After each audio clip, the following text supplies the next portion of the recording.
gente conversa agora com o professor Francisco Carlos, que tem também uma avaliação para se dizer ou para se fazer agora. Professor, muito bom dia para o senhor. Eu queria saber como é que fica a credibilidade, talvez não a credibilidade, mas o embasamento, né, as bases da Igreja Católica diante de um pontificado tão curto. Bom dia. Veja, é um caso inédito na Idade Moderna. Tá? A renúncia de um Papa era um fato até razoavelmente comum na Idade Média, naqueles conflitos entre reis e papas, onde muitas vezes os exércitos atacavam o Vaticano, atacavam Roma, e o Papa renunciava sob pressão militar. Essa renúncia, alegando a idade ou mesmo a saúde, é inédita. Os papas morreram no posto. João 23 teve uma agonia longuíssima e dolorosa no posto.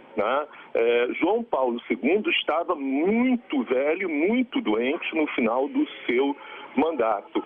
O problema central é que desde o Concílio de Trento foi estabelecido, logo depois da Reforma Protestante, que o Papa é infalível. O Papa tem o dogma da infabilidade.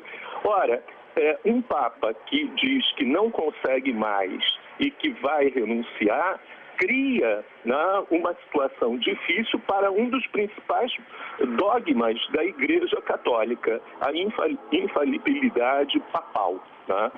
Desde o início, o mandato que foi dado a Bento XVI foi muito polêmico.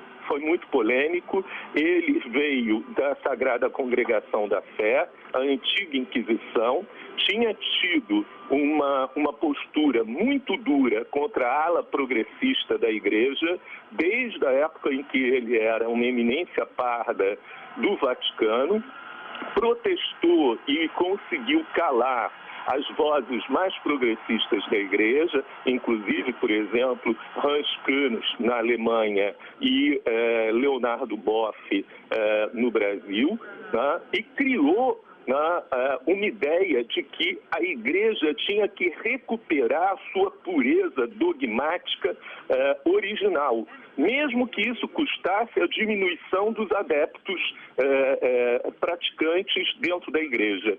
A evangelização, que é a missão central do grande pastor, para ele não era tão importante quanto a firmeza do dogma.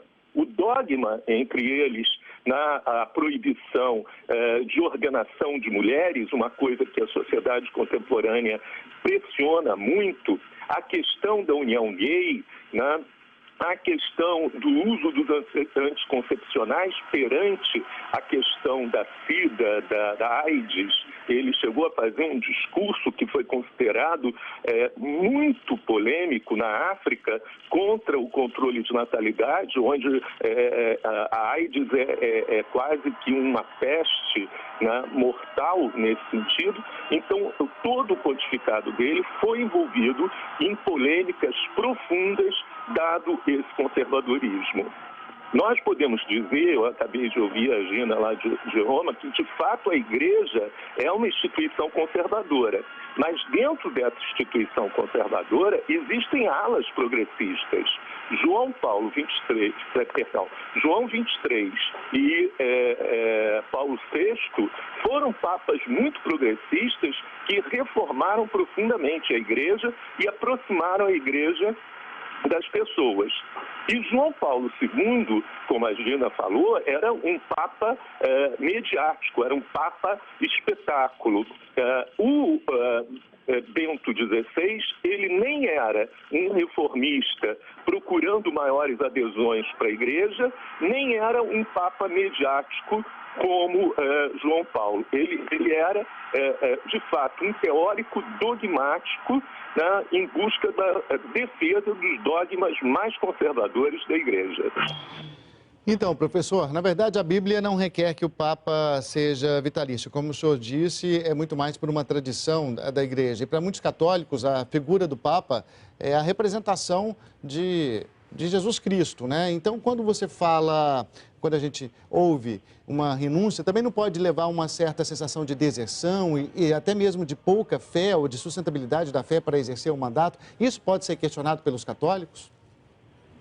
Sem dúvida nenhuma, porque, na verdade, um Papa muito doente, como João 23 ou como João Paulo II, eles pediam forças a Deus e eles acreditavam que Deus continuava guiando eles na missão deles, que tinha se tornado para eles um sacrifício, uma expiação, né? Quando Bento XVI, o Papa Ratzinger, né, Joseph Ratzinger, ele foge disso, ele cria a ideia de que talvez Deus não tivesse tão próximo assim. A outra questão que coloca, como a Dina falou também, o Vaticano, a Igreja, é uma monarquia absoluta eletiva. O Papa é um monarca absoluto, é o único monarca absoluto no mundo, eletivo pela congregação, né, dos bispos e cardeais. Né? O que vai acontecer com a existência de dois papas? Um papa que vai ficar, possivelmente, numa residência em Castel Gandolfo ou em qualquer outra residência do Papa, lá fechadinho, trancado, e um outro Papa que vai ser eleito. Essa dualidade, mesmo ele renunciando de um outro Papa em algum castelo dentro da área do Vaticano, é inédito, vai criar uma situação de insegurança muito grande.